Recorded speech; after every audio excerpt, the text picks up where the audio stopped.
Hello again, book lovers, and I've just finished a reread. So just saying that is a recommendation. And it's quite a big tome, over 500 pages if you include notes, index, etc.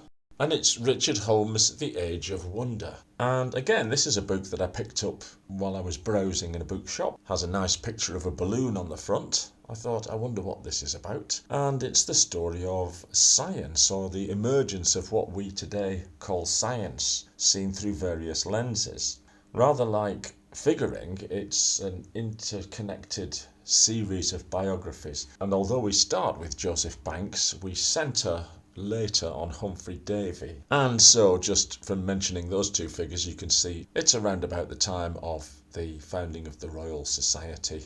And it takes us to the inauguration of further bodies which were set up to make science available to the public. Now, none of that sounds very wonderful, but in fact, we're taking in Captain Cook's voyage to Tahiti, which is where the book starts, and Joseph Banks' extraordinary adventures there. From there we move on to William Herschel and how he and his sister Caroline set up the observatory in Slough, eventually becoming famous in the process. And in chapter 3 we move on to the earliest balloonists.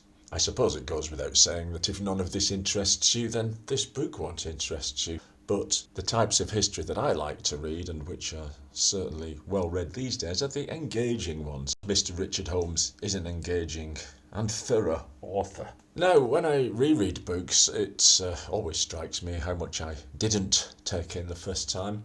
I remember various moments, such as the balloonist who got tangled in the ropes as it was taking off and unfortunately fell to earth and died on impact, which is not very memorable except for the fact that he ended up with his legs, as it were, planted into the ground. And it's little details like this that do make history interesting to me. Much later on page 401, we find the rumours in Davy's hometown in Cornwall that his statue is missing a button because his wife wasn't very popular and she was the kind of sloven who wouldn't even sew his buttons on for him. But of course the general sweep of this book is wonder, the age of wonder, exploring the southern hemisphere, exploring what we now call deep space. Herschel was responsible for us getting this vision of just how vast space is around us, just as Lyell, who I'd also forgotten about, was responsible for giving us deep time, i.e. the idea that the Earth and the universe were more than 4,000 years old. So this is the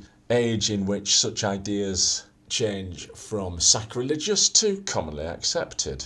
And it's always interesting to read the opposition to good science by people who do seem to have the desire to put the spokes into new things or simply cling to old traditions. After Banks and Herschel and the daring balloonists, we go to Africa with Mungo Park, and this is the shortest chapter, and Mungo met a sticky end, being one of the very first of these European types to try to discover what was in the heart of the Dark Continent.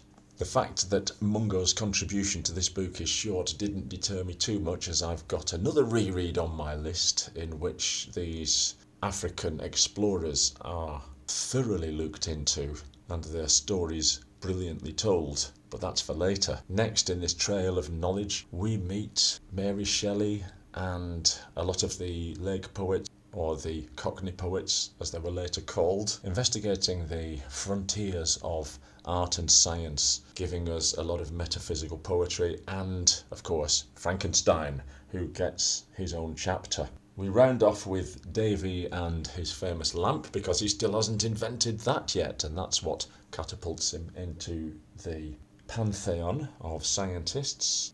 And then the last two chapters, where the book rather tails off, but then it has to really, because we've had all the adventures, tells us about the shenanigans and the politics of the Royal Societies of the time and who was handing the baton on to who. And in these days of supposed Nepo babies, it's quite interesting to see that there was nothing strange in scientific work passing down through family lines. And to be honest, why should there be? Anyway, another successful book, now reread. If the aim of the book was to instill in us the kind of wonder that people thought back then, talking about the late 18th century to around about 1850, right at the end, where it seemed that everything was to be opened up with our telescopes and our microscopes and our spirit of adventure and our investigations into chemistry, electricity, new gases, elements. Well, as I say, if the aim was to reawaken some of that wonder, the aim was fulfilled. A book that nicely takes you back to an unrevisitable age. As the subtitle has it, How the Romantic Generation Discovered the Beauty and Terror of Science.